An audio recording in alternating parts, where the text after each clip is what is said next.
दोस्तों आज इस वीडियो के अंदर हम लोग बात करने वाले हैं ओला कंपनी के नए ओला S1 एयर के बारे में। और इस गाड़ी को मैं कंपेयर करने वाला हूं अपनी ओला S1 Pro फर्स्ट जनरेशन के साथ और देखेंगे कहां पे कॉस्ट कटिंग करी गई है, कहां पे अपग्रेड है, कहां पे डाउनग्रेड है और क्या आप लोगों को कौन सी गाड़ी लेनी चाहिए, सब कुछ पता लगाएंगे इस वीडियो में, तो बने रहिए एंड तक। जब यहाँ पे ओला ने अपनी ओला S1 एयर को निकाला था तब कहा गया था कि ये एक्टिवा किलर होगी, लेकिन तब उसका प्राइस जो था वो था 85,000 रुपीज।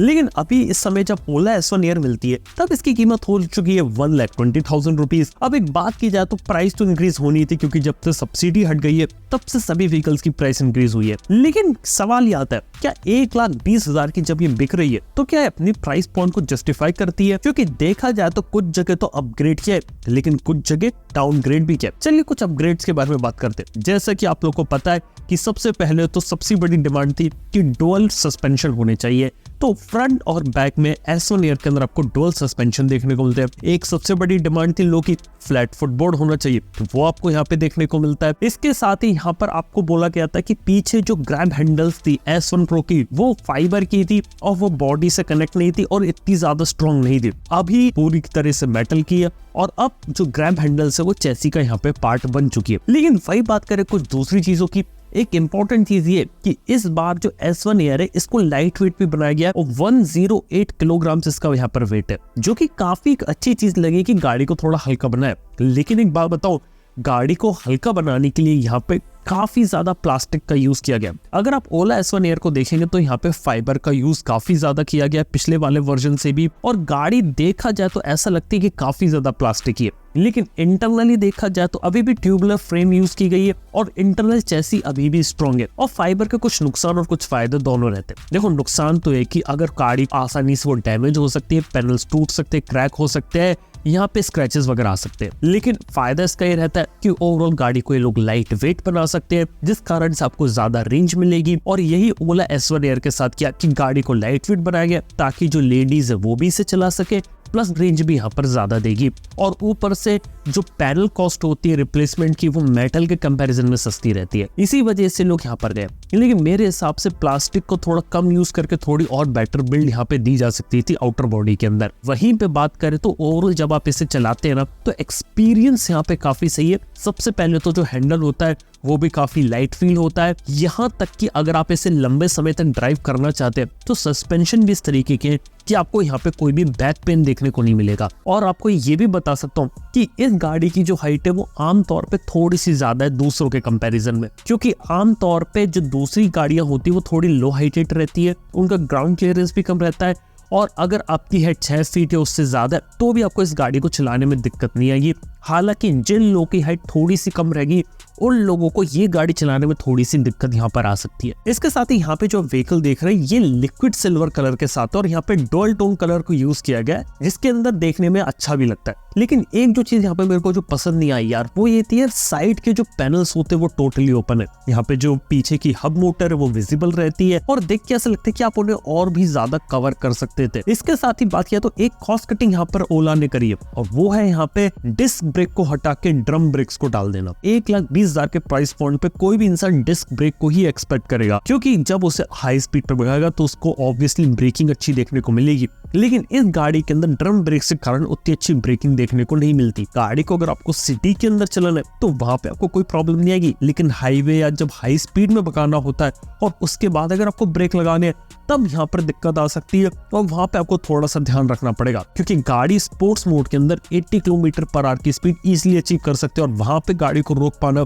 थोड़ा सा दिक्कत हो सकता है। इसके साथ ही बात करें तो एक जो चीज यहाँ पर की गई है वो की गई है गाड़ी के डिजाइन में थोड़ा सा चेंज, यानी कि फ्लैट फुटबोर्ड है लेकिन वो बनाने के लिए बैटरी को हल्का सा पीछे की तरफ किया गया है, जिस कारण से ऑब्वियसली जो बूट स्पेस है वो 34 लीटर का हो गया। हालांकि वो भी अभी बड़ा है, लेकिन एक बात यहाँ पर मैंने नोटिस करी कि इस बार जो गाड़ी है ना वो उसका सेंटर ऑफ मास थोड़ा सा पीछे चला गया। यानी कि अगर गाड़ी पे अगर आप पिलियन के साथ राइड कर रहे हैं और अगर पीछे वाला आदमी थोड़ा सा अगर हैवी वेट का है तो आपको ऐसा लगा कि गाड़ी थोड़ा सा पीछे की तरफ जा रही है, यानी कि हल्का सा सेंटर ऑफ मास यहाँ पे पीछे हो गया। इसके साथ ही बात करें तो गाड़ी का ग्राउंड क्लियरेंस यहाँ पे काफी सही है, तो यहाँ पे स्पीड ब्रेकर्स वगैरह में कोई दिक्कत नहीं आएगी। लेकिन बात करें यहाँ पे आपको सिर्फ और सिर्फ साइड स्टैंड देखने को मिलता है, जो कि लाइट वेट है लेकिन स्ट्रॉन्ग है। और यहाँ पे आपको सेंटर स्टैंड देखने को नहीं मिलता, कि अगर आप इसका सेंटर स्टैंड यहाँ पे लगवा भी लेंगे तो एक प्रॉब्लम का सामना करना पड़ेगा।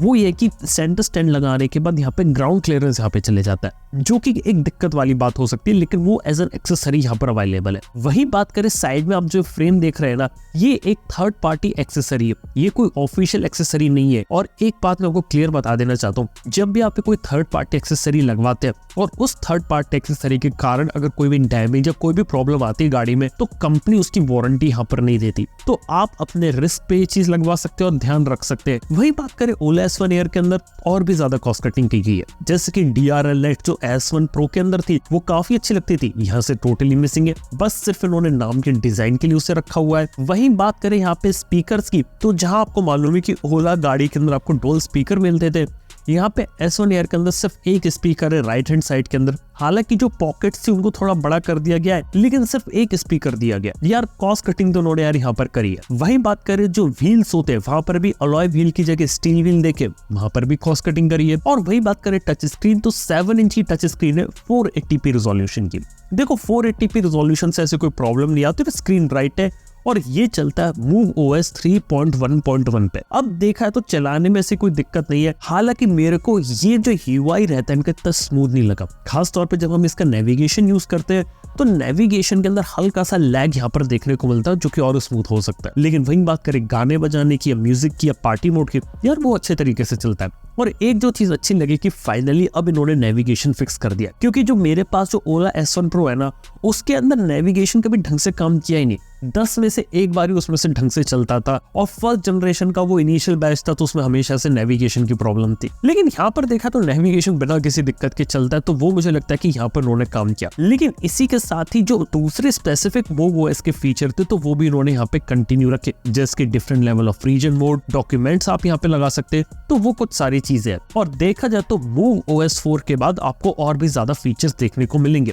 लेकिन वही बात करें तो यहाँ पे है कुछ सॉफ्टवेयर ग्लिचेस, जैसे कि जब बैटरी यहाँ पे 50% के नीचे हो जाती है तो हमने एक बात नोटिस करी कि यहाँ पे स्क्रीन फ्रीज हो जाती है, जिसको सॉल्व करने का सिर्फ एक तरीका कि गाड़ी को आप रीस्टार्ट कीजिए। इसके साथ ही एक बार स्क्रीन ब्लैक हो गई थी और एक बार एक्सीलरेटर ने भी काम करना बंद कर दिया था, जिनको सॉल्व करने के लिए आगे चल के आपको गाड़ी को रीस्टार्ट करना पड़ा। तो देखा जाए तो अभी भी कुछ छोटे छोटे ग्लिचेस है जिनको अभी सॉल्व करना यहाँ पर बाकी है। मेरे को लगता है कि MoveOS 4 के बाद ये ग्लिचेस यहाँ पे सॉल्व हो जाएंगे और कुछ और फीचर सेटअप हो जाएंगे। लेकिन वही बात करें कुछ फीचर्स में भी यहाँ पे कॉस्ट कटिंग करी गई है, जैसे कि यहाँ पे आपको कोई भी हिल होल्ड का ऑप्शन देखने को नहीं मिलता, जो आपको S1 Pro में ऑलरेडी अवेलेबल है। MoveOS 3 में, बीटा में तो MoveOS 4 में आ चुका है, लेकिन अभी इस गाड़ी में हिल होल्ड का कैसा भी ऑप्शन नहीं दिखा रहा है। और वही बात करें क्रूज कंट्रोल की, तो वो यहाँ पे आपको देखने को मिलता है। लेकिन क्रूज कंट्रोल के बारे में एक इंपॉर्टेंट बात आपको बता देना चाहूंगा कि जब भी आप गाड़ी को यहाँ पे चला रहे हैं तो आप ये देखिए, अगर आप क्रूज कंट्रोल यूज करते हैं तो आपके जो दोनों हाथ है वो आपके हैंडल पे होने चाहिए और ब्रेक के पास होने चाहिए, क्योंकि क्रूज कंट्रोल में स्पीड फिक्स हो जाती है और अगर आप गाड़ी से हाथ हटा रहे हैं तो ये आपके लिए दूसरों के लिए काफी ज्यादा रिस्की भी हो सकता है। इसके साथ ही क्रूज कंट्रोल का एक छोटा सा बेनिफिट बता देता हूँ, जब भी आप डाउन द हिल जाते हैं, किसी फ्लाईओवर या पुल से नीचे उतरते हैं, तब ऑटोमेटिकली जो गाड़ी होती है वो एक्सेलरेट होती चली जाती है जब आप उसे एक्सेलरेट नहीं देते। लेकिन अगर यहाँ पे आप क्रूज कंट्रोल को यूज करें, 25 की स्पीड 30 की स्पीड पे लॉक कर दे,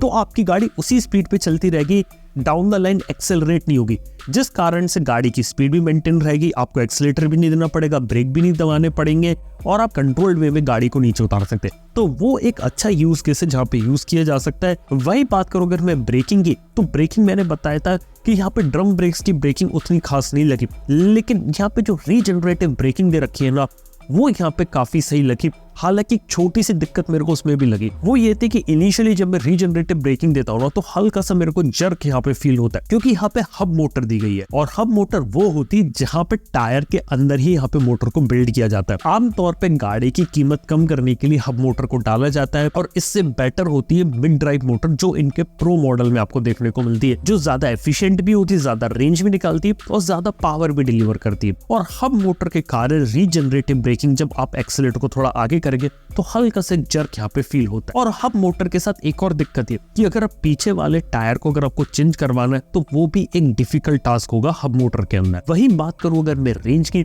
तो कंपनी ने क्लेम किया है कि 125 किलोमीटर की ट्रू रेंज मिलेगी इको मोड में और 100 किलोमीटर की रेंज मिलेगी नॉर्मल मोड के अंदर। लेकिन रियलिस्टिक रेंज जो आप इस गाड़ी के साथ एक्सपेक्ट कर सकते हैं वो कर सकते हैं 80 किलोमीटर की, क्योंकि यहाँ पे आपको 3 किलोवाट आवर की बैटरी देखने को मिलती है और यही पे सारा खेल है। अगर आप इसे ढंग से चलाएंगे तो 80 to 90 किलोमीटर की आप इससे अंदर रेंज ले सकते हैं। लेकिन अगर आप इसे स्पोर्ट्स मोड के अंदर भगाएंगे या फिर अगर आपका एरिया पहाड़ी वाला है तो वहां पे आपकी ज्यादा बैटरी जाएगी, जिस कारण से आपको रेंज कम देखने को मिलेगी, क्योंकि हब मोटर उतनी ज्यादा एफिशिएंट नहीं होती। हालांकि बात की जाए तो हब मोटर के साथ हमें कोई प्रॉब्लम नहीं आई। 2 लोगों को बिठा के टेस्ट किया, हमने इसे फ्लाईओवर पे चढ़ाया, हर जगह इसको टेस्ट किया, लेकिन किसी भी टाइप की प्रॉब्लम देखने को नहीं मिली। सिर्फ बात यह है कि इसकी पावर थोड़ी सी लिमिटेड है और जब भी आप इसके ऊपर ज्यादा लोड डालेंगे तो डेफिनेटली बैटरी कंटेंट यहाँ पे थोड़ा सा ज्यादा होगा। वही बात करें इसके अंदर आपको 3 मोड है, यहाँ पे कोई भी हाइपर मोड आपको देखने को नहीं मिलता है और स्पोर्ट्स मोड का यूज को आपको तब करना पड़ सकता है जब चढ़ाई के वक्त आपकी गाड़ी ज्यादा आगे नहीं बढ़ रही है,